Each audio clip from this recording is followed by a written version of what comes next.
Hey everybody, we are here to do with Movie Mainline one of our first promotions of another creative person. And we would like to make this an ongoing series that we can put in both our podcast and maybe separately to encourage people who are creative in a variety of ways, not just movies, although I'm sure we'll have some people who do movies.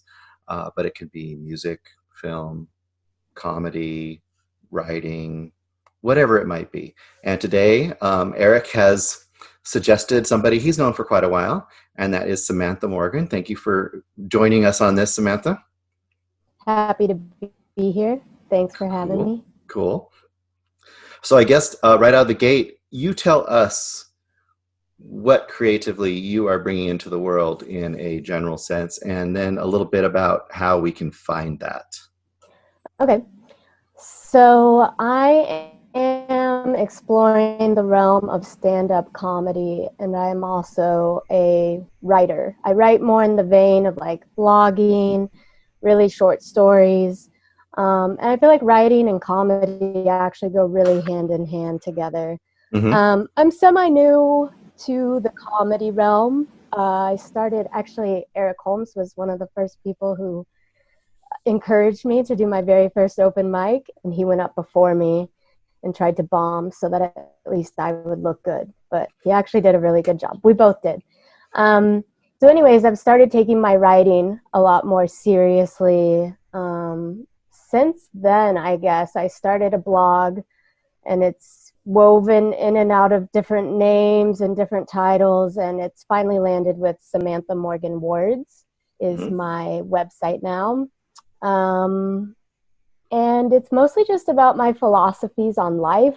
But I've started exploring writing short stories.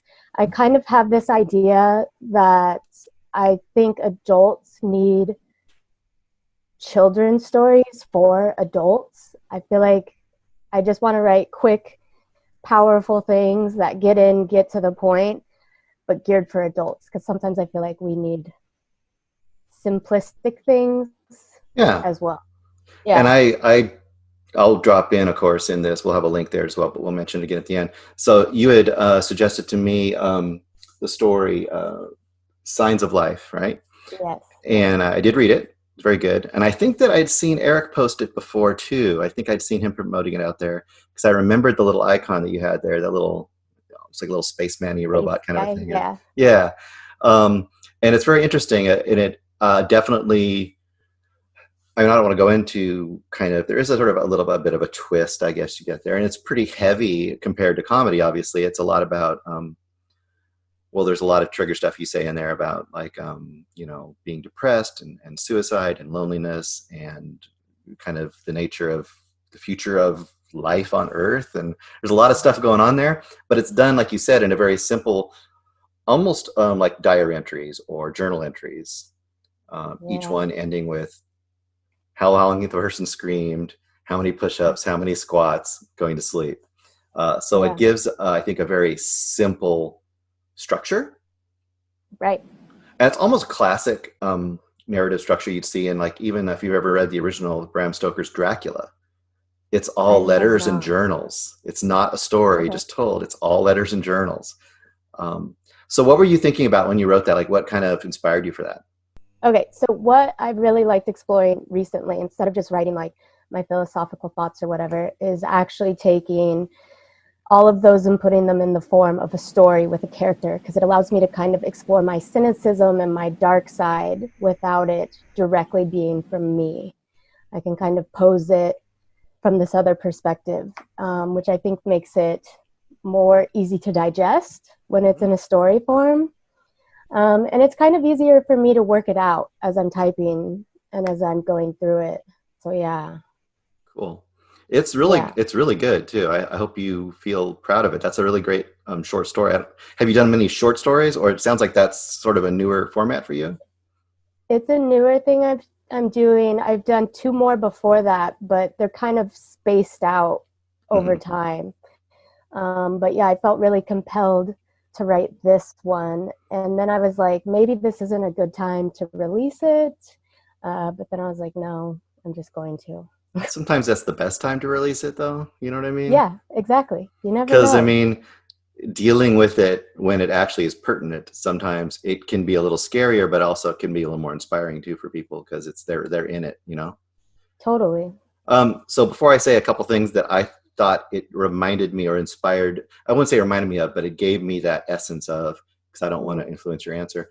Um, we'll come back to it in just a second. What so we're a movie podcast, so we talk about movies, and everyone Okay. has some sort of movie they like. Is there a movie that has impacted you or been meant a lot to your life, whatever it might be, and however it might have impacted you? I can only name one. Okay, Um, you can name three if you want. I don't care. okay. I have a few. I I don't have a have few. hard rules on these things, you know. Okay, this is open.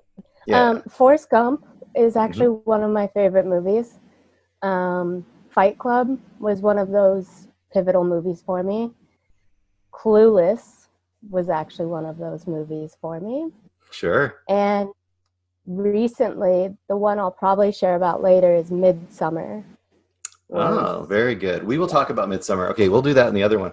Um, just as a little side note here, Midsummer was my favorite movie Yes. last movie year.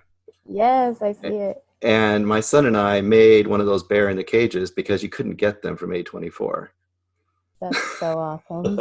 So, and I got Midsummer up there on the shelf behind it too. So I'm with you there. Perfect.